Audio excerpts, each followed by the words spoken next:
عالم اسلام کا ہر مسلمان یہ جانتا ہے کہ نبی پاک صلی اللہ علیہ وسلم کے 4 صحابہ کا ذکر ایک الگ ہی مقام رکھتا ہے۔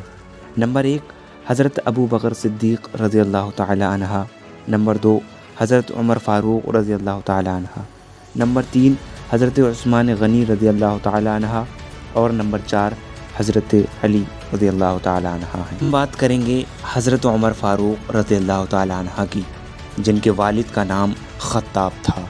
8ویں پشت پر آپ کا سلسلہ نسب حضور صلی اللہ علیہ وسلم سے مل جاتا ہے۔ ہجرت نبوی سے 40 برس قبل پیدا ہوئے۔ جب آپ کی عمر 27 برس کی تھی تو اسلام کا آفتاب طلوع ہوا۔ اسلام لانے میں آپ کا 40واں نمبر ہے۔ 9 ہجری میں جب قیصر روم کے عرب پر حملے کی افواہ پھیلی تو حضور صلی اللہ علیہ وسلم کے انفاق فی سبیل اللہ کی ترغیب دلانے پر حضرت عمر فاروق رضی اللہ تعالی عنہ نے اپنا نصف مال حضور صلی اللہ علیہ وسلم کی خدمت میں پیش کیا۔ بدر، احد، خندق وغیرہ تمام غزوات میں حضور صلی اللہ علیہ وسلم کے حرکاب رہے۔ 10 ہجری میں حجۃ الوداع کے موقع پر بھی حضور صلی اللہ علیہ وسلم کے ساتھ حج ادا کیا۔ آپ کفار کے حق میں بہت سخت۔ حضرت ابو بکر رضی اللہ تعالی عنہ کی وفات کے بعد مسلمانوں کے دوسرے خلیفہ منتخب ہوئے۔ حضور صلی اللہ علیہ وسلم نے اسلام میں داخل ہونے کے لیے اللہ رب العزت سے دعا فرمائی۔ حضرت عبداللہ بن عمر رضی اللہ تعالی عنہ سے روایت ہے کہ حضور اکرم صلی اللہ تعالی علیہ وسلم نے دعا فرمائی، اے اللہ تو ابو جہل یا عمر ابن خطاب دونوں میں سے اپنے ایک پسندیدہ بندے کے ذریعے اسلام کو عزت عطا فرما۔ حضرت عمر، جن کے پاک نام پر آج مسلمانوں پر فخر ہے اور جن کے جوش ایمان سے آج 1400 برس بعد تک کافروں کے دل میں خوف ہے، اسلام لانے سے پہلے مسلمانوں کے مقابلے اور تکلیف پہنچانے میں بھی ممتاز تھے۔ ایک روز کفار نے مشورے کی کمیٹی قائم کی اور کہا کہ ہے کوئی جو محمد کو قتل کر دے؟ تو اس وقت عمر نے اٹھ کر کہا کہ میں کروں گا۔ تو لوگوں نے کہا بے شک تم ہی کر سکتے ہو۔ عمر نے تلوار لٹکائے ہوئے اٹھے اور چل دیے۔ اسی فکر میں جا رہے تھے کہ ایک صاحب قبیلہ زہرہ کے، جن کا نام حضرت سعد ابی وقاص ہے، انہوں نے پوچھا کہ عمر کہاں جا رہے ہو؟ کہنے لگے کہ محمد صلی اللہ تعالی علیہ وسلم کے قتل کی فکر میں ہوں۔ نعوذ باللہ۔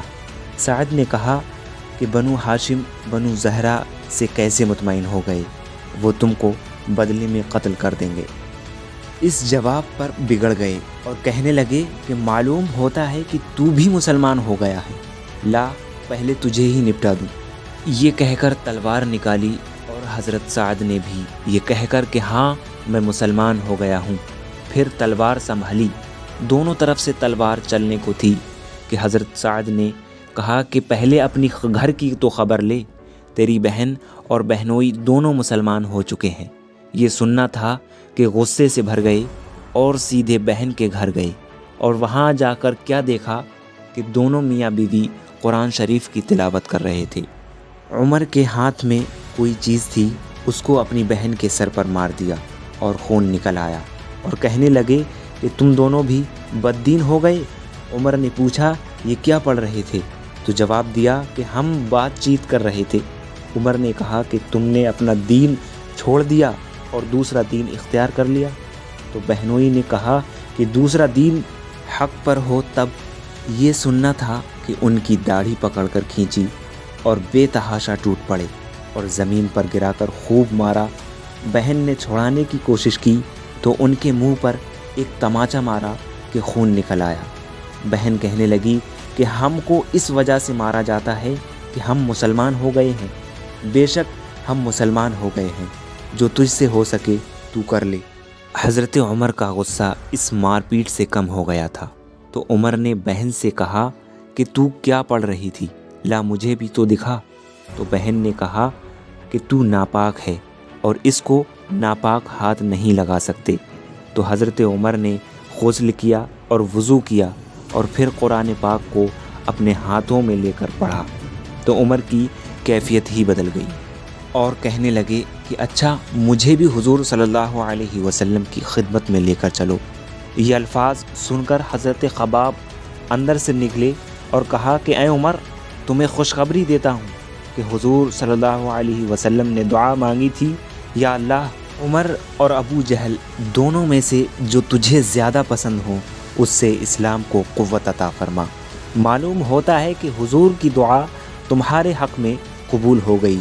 اس کے بعد حضور کی خدمت میں حاضر ہوئے اور جمعے کی صبح کو مسلمان ہو گئے۔ حضرت عمر کا مسلمان ہونا تھا کہ کفار کے حوصلے پست ہونا شروع ہو گئے تھے، مگر پھر بھی یہ نہایت مختصر جماعت تھی اور وہ سارا مکہ بلکہ سارے عرب میں اس لیے اور بھی جوش پیدا ہو گیا۔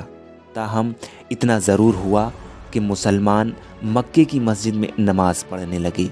حضرت عبداللہ بن مسعود فرماتے ہیں کہ عمر کا اسلام لانا مسلمانوں کی فتح تھی۔